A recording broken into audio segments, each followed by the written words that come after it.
Immortalizing local musicians whose work has stood the test of time. The New Mexico Music Hall of Fame does that by recognizing those who have made significant contributions to our state's musical culture, and there are a handful of artists who are set to be inducted this year. So we are joined by the president of the New Mexico Music Hall of Fame, Mark Padilla, along with two 2025 inductees, Glenn Coster and Angel Espinoza, talking more about this year's award show and what attendees can expect. Welcome to all of you. Thank you for being here today. Thank you. First and foremost, we have to start this interview off by saying congratulations to the two of you. The work that you have done is now going to be amongst incredible company and remembered by so many more to come. So a huge congratulations to you guys. Thank you. Mark, I do want to start off by asking just a little bit about the New Mexico Music Hall of Fame, your history. The history has been started in 2003. It's to honor the musicians that have done great in the state.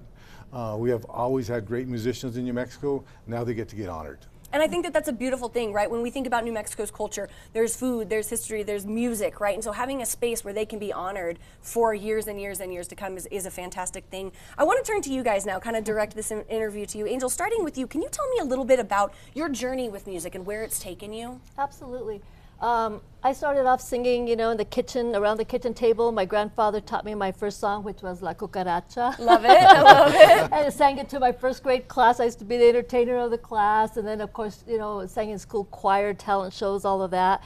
Studied music at Highlands and UNM as a vocal major. And then I was the lead vocalist to a group, Latin group called Los Copacabana. They did a lot of trio and then pop music from the 70s during that era. So cool. Got to travel a bit.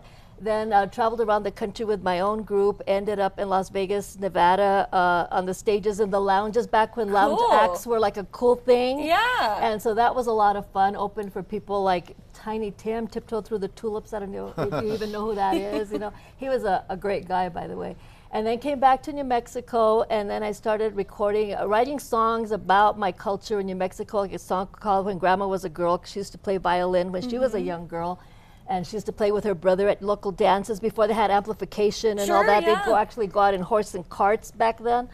And so started writing songs like that in my Adobe Casita, and then started recording Spanish music. Then went to Texas and did an album for a record company, Tejano, called Joey Records. Wow. So did a Tejano music. This was after the Selena era. Okay. She had just passed away, and Tejano was getting really big. Yeah. So did that, came back to New Mexico and, performed at the New Mexico State Fair, did a show. I was the opening act for Vicky Carr, Flaco Jimenez one year, and, a lot of great experiences along the way.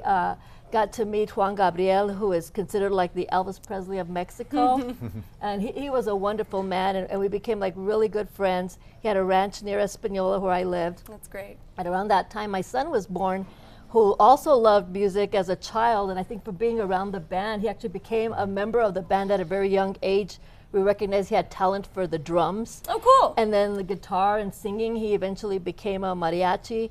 And so I continued, doing music. To this day, I still perform, recently performed at the Santa Fe Opera for the beautiful. Mariachi Extravaganza. That's amazing, yeah. And my son is a performer out in Los Angeles. He's a music arranger, a music artist. His name is Santiago Alberto.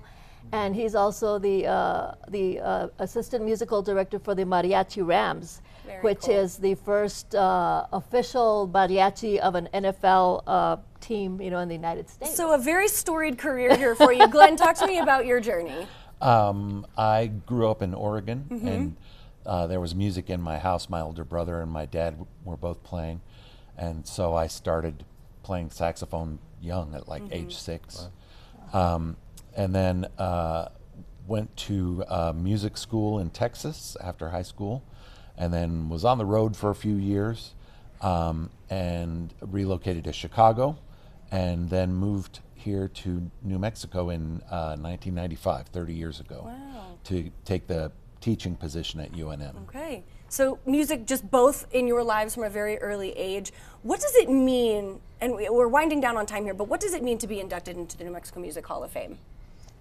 It is a huge honor. It is something, when you start off young, you have all these dreams of all these things that you want to do, but you don't realize how quickly time goes by, because now I look back and say, I can't believe all these years have passed and all these stories are way in the past, 70s, 80s, 90s, 2000s.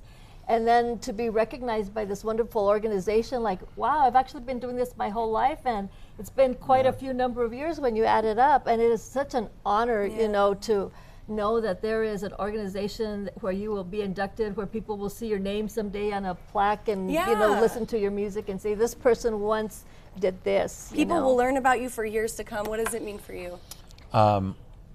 Well, first of all, it's just a great honor, Yeah. and I've had the opportunity over the years to be part of induction ceremonies for other folks, and so it's an honor to get to join them and to benefit from all the hard work that Mark Padilla and the Hall of Fame does.